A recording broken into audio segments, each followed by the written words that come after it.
Hooray! WrestleMania 9, the dog shit of WrestleManias. I mean, it's one of the worst ever. It's universally recognized as one of, if not the worst Mania ever. Oh, this is Real Honesty with John Ritlin. I'm John Ritlin, and this is a 25-year reflection on the dog shit show that was WrestleMania 9. It was the first outdoor WrestleMania. That would have been WrestleMania 7 had Vince had his way, but the ticket sales were really, really slow, and maybe having it in the Los Angeles Memorial Coliseum with about maybe 25, 30,000 people in a 100,000 seat stadium, not really the best idea. This was Caesar's Palace in Las Vegas. They had the whole Roman motif. Everybody was in togas, including the production staff and stuff like that, including any backstage interviewers and stuff like that. So don't get me wrong. It had a cool look, I guess, but this has not aged well. By looking at the end of this, it pretty much ruined WWE programming, like the growth of the roster, for about a year, if not more, actually. But you had Gorilla Monsoon, introduce people, of course, he's in toga and everything. It was nice to see Monsoon there. JR at his first ever WrestleMania. He actually had just signed with the company a little bit before, because I think he still had a WCW contract that they finally released him from just mere days before that event went live, which was kind of cool. That he was able to be at this Mania. It's just such a shame about JR's health issues. It really is. Of course, Randy Savage had a great entrance, as only the Macho King, Macho Man could get. And Bobby Heenan, of course, I believe Mean Gene Okerlund said you're the hit of the party or the life of the party, hit of the party. Riding backwards on a camel. I mean, come on. Of course, Bobby Heenan would do something like that. The matches, I've ranted about some of these before, in particular the main event.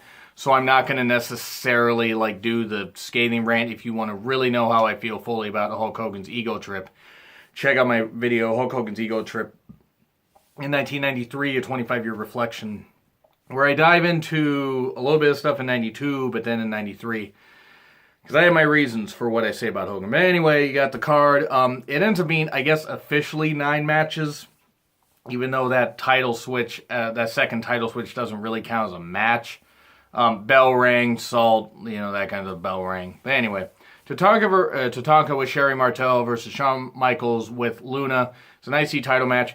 It was very well wrestled. That's one of the things that a lot of people forget about this match, myself included, because we always focus on the dog shit finish, because it was a dog shit finish. You had Luna there. You had Sherry there. I think it was one of Sherry's last appearances in WWE until she had that whole thing with Kurt Angle when Kurt was feuding with Shawn Michaels. It was a well-wrestled match, but then at the end it kind of got all goofy, and the DQ finish meant Tatanka won, but Shawn kept the title. And I just felt like if Shawn had lost the title here, 1, it would have helped Tatanka. 2, it would have given Shawn even more of an edge. He could have gone into a feud with Perfect and then taken the title back from Tatanka even a month or 2 later on Raw, and it wouldn't have mattered. It would have given Tatanka a big moment.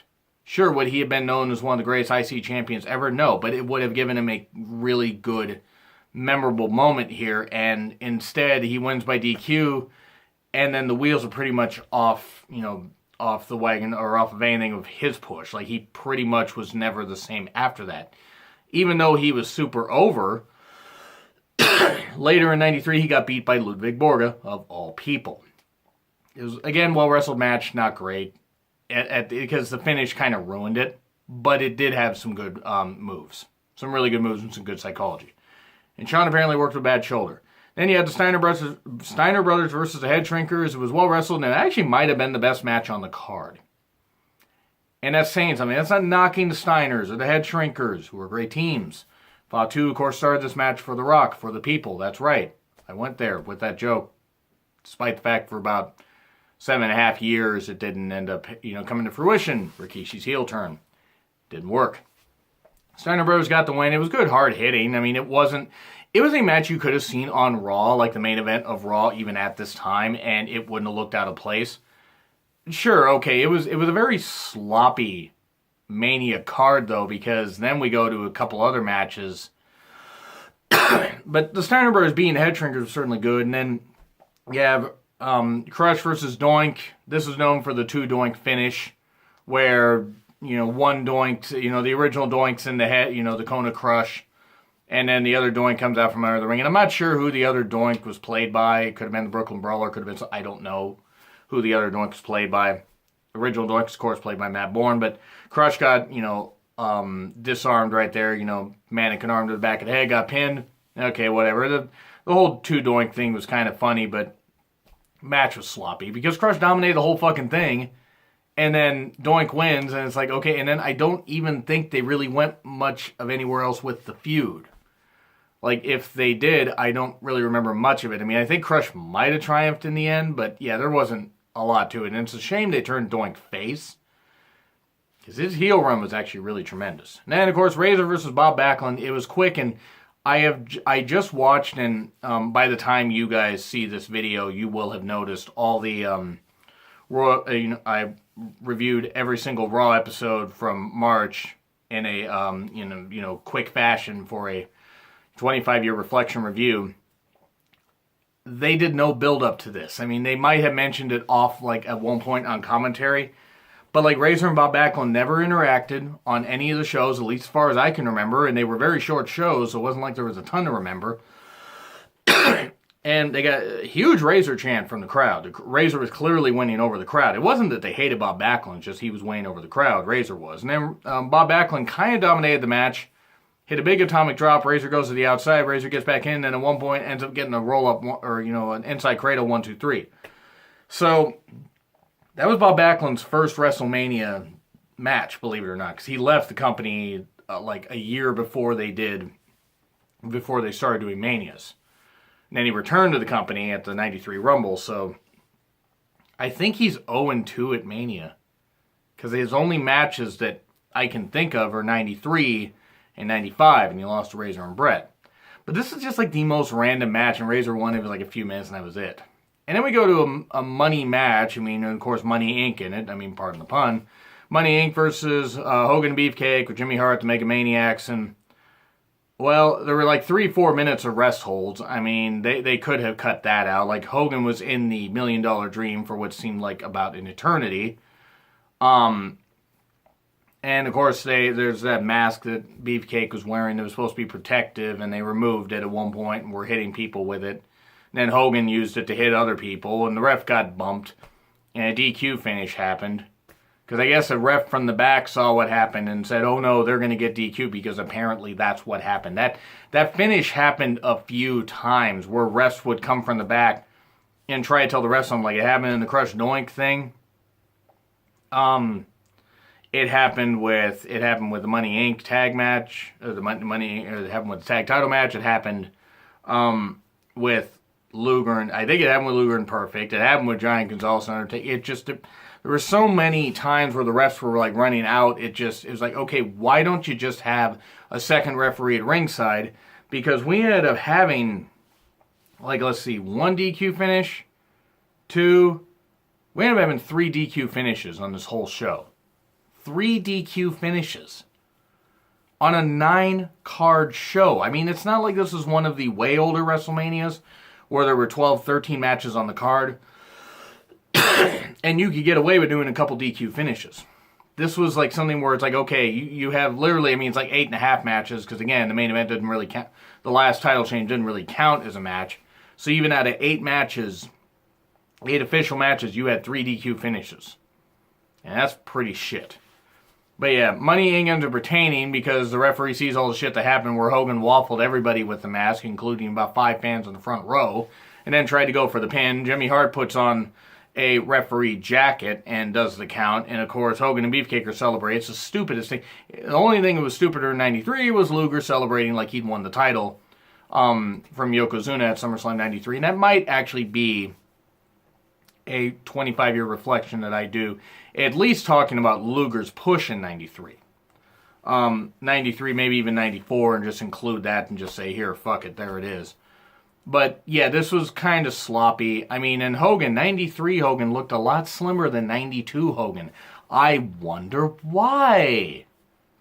Couldn't have possibly been because of the juice. Couldn't have been because of steroids, because Hogan never used steroids according to what he said to Arsenio Hall.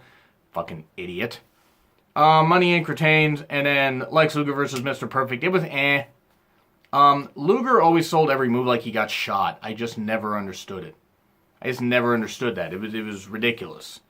Luger ended up getting the win. I mean, it was eh for what it was. They were doing the whole loaded forearm thing where, he had a legit metal plate or two in his forearm because of a motorcycle accident, so that makes sense. But then afterwards, Perfect's trying to find Luger backstage. He finds him, and then Shawn Michaels attacks Mr. Perfect. So that nixes the whole Tatanka feud, which was ridiculous. Oh, Tatanka won. He, got the victory. Well, yeah, but he didn't get the title. And the fluky finish meant that feud should have continued. It was bad, though. So Mr. Perfect and Shawn Michaels end up feuding after this into various Raws. I think even into the April episodes, which I will get to. I might even review them the last week of March, record the show, and just leave that on my phone because, honestly, I don't know if I'm going to have a ton of time to review them once Mania weekend pops up. And then we go to Undertaker versus Giant Gonzalez. Good fucking Christ. This was terrible. It was slow as plotting. Giant Gonzalez wasn't the worst in the ring.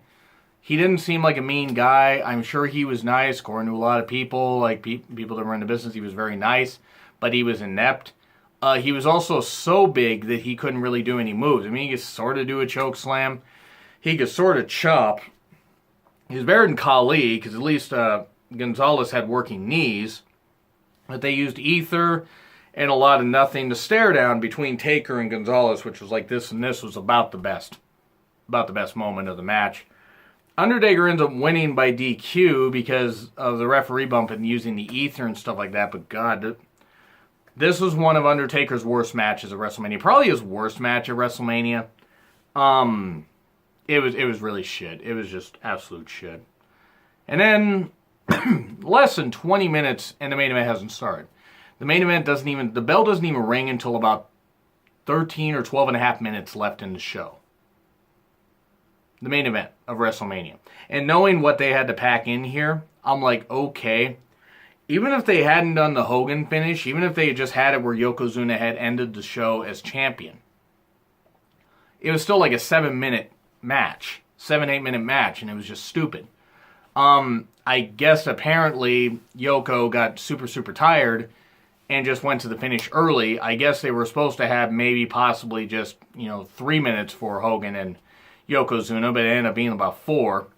But yeah, salt in the eyes. Fuji throws salt in the eyes of Yoko, or not in Yoko, I mean, that comes later. In the eyes of Brett. Brett gets pinned 1, 2, 3. Hogan is out there like instantly. Hogan must have literally, as the bell rang, like ran out there, or he must have run out there under a cloak or something, thrown it off, and been like at the ring by the time that bell rang. Because then he's in the ring arguing, this kind of stuff. My buddy Brett, not your buddy. Brett was a better fucking wrestler and a better person than you ever were, Hogan. And this is coming from somebody that recognizes that Brett is pretty damn bitter.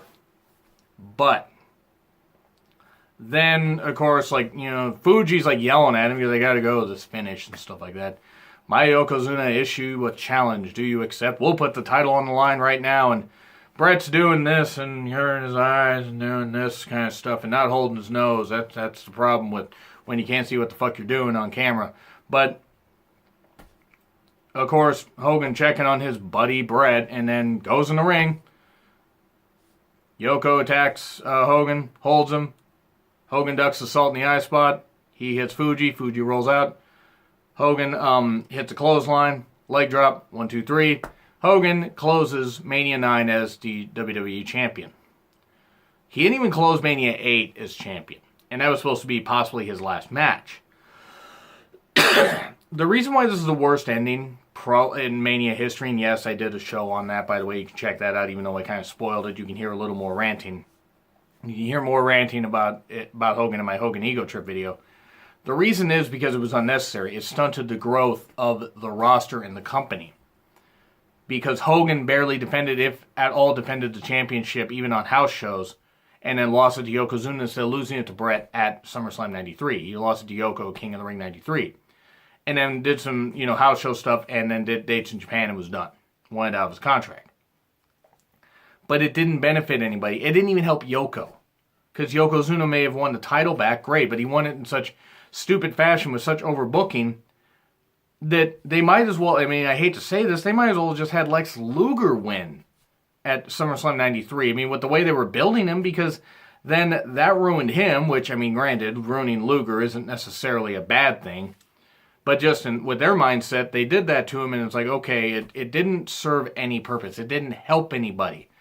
None of this stuff, the Hogan title win was just beneficial to Hogan. And that's it. And granted, you could sum that up about most of his career, or at least a good portion of it. But this was the definition of, oh God, this was just crap. The worst WrestleMania ending ever.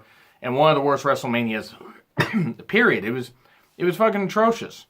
I only watch it here and there. That's the first time I've watched the full event in a few years, and it's actually aged even worse. And it's just scary, and I'm going to go through this like it's a bit, not to be morbid, but you got Monsoon, Randy Savage, and Bobby the Brain Heenan have all passed on, which is sad. Sherry and Luna passed on. Crush passed on. Matt Bourne passed on, doink. Thankfully, nobody in the tag title match passed on. Of course, you had Mr. Perfect, he's passed on. And of course, Giant Gonzalez. Yokozuna, Mr. Fuji. I'm sorry if there are others I have missed that were on the card that passed on, but just, it's scary looking at like the first 10 Manias, especially the first, like, say, 5 or 6, and seeing just how many passed away. Now, look, you're going to get that as events go on, and as the years go on. People are unfortunately going to pass away. It's just a little sad. But on a lighter note, I will be doing the Clash of Champions 88, March of 88 review. And I will actually also compare it to Mania 4. I don't know if I'm going to do those shows together. It depends how long my Clash of Champions review will be. But anyway, I will be doing that. I will probably record that sometime. Let me take a look at my calendar. Probably record that sometime the week the Fastlane happens. So probably sometime between the 12th and the 14th.